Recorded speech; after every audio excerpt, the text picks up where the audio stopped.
Itu ya, jadi dalam hukum itu tidak hanya bukti material aja, ilmu kebatinan, mimpi aja bisa mempengaruhi. Pak Reonal, saya kembali ke Anda Pak Reonal. Dari analisa dua pakar di studio ini, apa yang mungkin bisa Anda tangkap dan bisa Anda jelaskan kepada publik? Silakan Pak Reonal.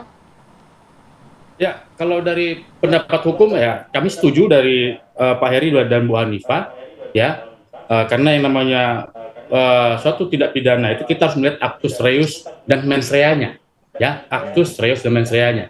Dan ini juga nanti akan dipersesuaikan dengan unsur-unsur pasalnya, ya, unsur-unsur pasalnya masih ada lah pasal 170 ayat 3, melakukan kekerasan terhadap seseorang bersama-sama hingga mengakibatkan orang hilangnya nyawa seseorang. Bisa juga nanti diterapkan misalnya ada keyakinan penyidik untuk menerapkan dengan primer subsidiar atau mengkombinasikan dengan dan atau ya pasal 340 kita akan melihat nanti penyidik pasti sudah mengantongi itu, sudah paham itu. Jadi nanti akan melihat dari hasil penyidikan yang dilakukan oleh penyidik, sehingga diharapkan para pelaku ini tidak lepas, jangan sampai kita salah menerapkan pasal, ya, karena salah menerapkan pasal kemudian mereka lepas dari perbuatan yang mereka lakukan padahal mereka melakukan tindak pidana, gitu loh. Jadi penyidik terus mendalami, ya, terus mendalami perbuatan actus reus hingga mens reanya dan akibat dari mereka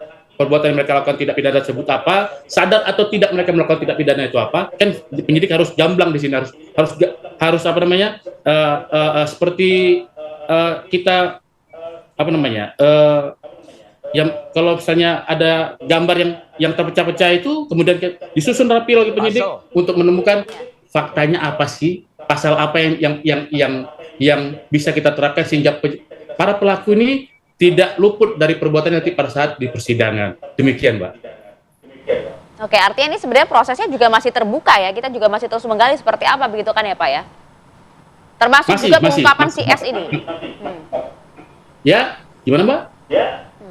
Ya termasuk juga pengungkapan si S ini dan juga keterlibatan ya dalam kasus ini. Ya, pengungkapan si S dan masih ada DPO kemarin yang kita sampaikan saudara EG alias Bohma ini sekalian di tempat yang baik ini kalau ada masyarakat yang melihat mengetahui ya di mana keberadaannya tolong hubungi 110 atau hubungi kantor polisi terdekat untuk melakukan proses hukum terhadap yang bersangkutan. Oke, ditahan dulu Pak Reonal. Kami saat ini sedang memasang DPO sebagaimana yang dimaksud oleh Anda, Pak Reonal, dengan inisial apa tadi, Pak Reonal? EG ya. EG. Peran EG ini apa, Pak? Ya, ini dia merupakan salah satu dari tim surveillance. Memantau. Ya, yang melakukan pembuntutan terhadap korban sebelum dilakukan penculikan. Baik. Berarti total DPO kita ada berapa orang, Pak? Yang baru DPO kan ini satu, Mas. Makanya yang tadi dengan inisial S tadi kan sampai sekarang identitasnya belum jelas, belum terbuka si C alias Ken ini kan. Jadi penyidik masih melakukan pendekatan, kemudian dengan alat bukti lainnya sehingga nanti ditemukanlah siapa sih inisial S ini, atau ini asal sebut dia, tapi sebenarnya bukan inisial S atau yang lain. Makanya di sini belum bisa kita sampaikan, karena memang proses penyidikan itu dan penyelidikan untuk siapa yang di atasnya lagi mastermind yaitu tersangka C alias K ini, untuk kita bisa faktakan sebenarnya dan kita temukan ya ini dana apa sih yang ada di rekening Dorman ini, kemudian berapa sih jumlahnya, kemudian tujuan mereka untuk memindahkannya apa. Alasannya. Itu sebetulnya substansi dialog kita pagi ini itu. Baik, terima kasih AKBP Reonal Simanjuntak, Kasubdit Penmas Polda Metro Jaya atas waktunya, Pak. Selamat bertugas kembali, salam untuk semuanya, Pak.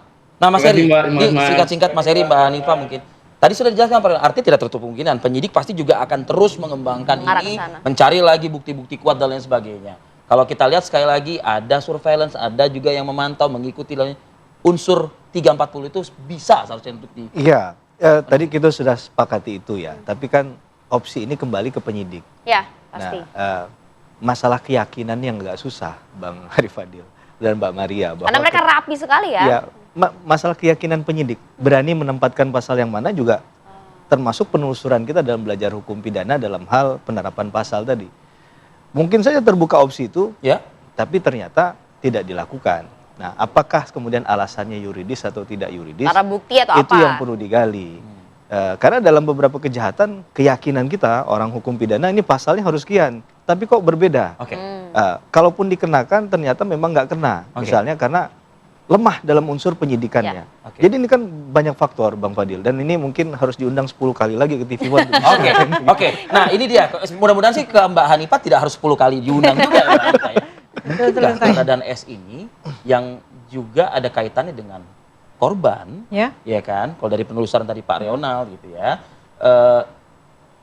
memang ya saat ini yang intinya atau mastermind yang Anda sampaikan tadi, Ya. ya di sinilah, di dua orang inilah. Begitu. Ya, betul sekali. Karena jadi begini, jangan hanya repot mencari pencurinya, Ya. tapi cari siapa yang membukain pintunya. Oke. Gitu. Nah, pembuka pintunya adalah orang-orang yang sampai Mencari sekarang- pencurinya sudah lengkap nih. Iya, Bahkan sudah ada lengkap. klaster-klaster Oke. segala macam. Emang Tapi benar. mastermind di balik ini ya. Mastermind-nya Posisi S ini apa sulit, gitu.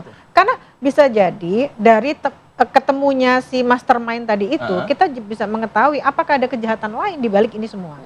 Karena ini yang diinginkan ada dana yang besar. Pasti semua Ada dana sudah besar. pasti sudah dipelajari. Kan di kriminologi itu namanya kejahatan itu dipelajari. Iya. Bahkan cara berpenampilan kita ketika mau melakukan kejahatan itu Oke. kita harus selalu memperbaiki diri. Mungkin Sampai- sulit karena memang menyangkut, mohon maaf nih, melibatkan bank pemerintah. bisa jadi Bisa jadi juga. pejabat mungkin atau orang-orang Pelan banget Pak berkuasa. ngomongnya Pak. Izin sedikit ya. Intinya dalam Ya. penyidikan tidak hanya mengejar pengakuan tersangka. Betul. Oh. Tapi pembuktian. Itu poinnya sebenarnya. Pintu masuknya bisa lewat mana aja. Oke, kita taruh harapan besar ya kepada para penyidik untuk mengungkap kasus ini seterang-terangnya, Alfi, begitu kan? Selamat bertugas, selamat bekerja. Terima kasih banyak Mas Terima Heri. kasih, Mbak Hanifah. Mbak Hanifah, Terima Terima kasih. Terima Mas kasih. Heri Firmansyah, terima kasih.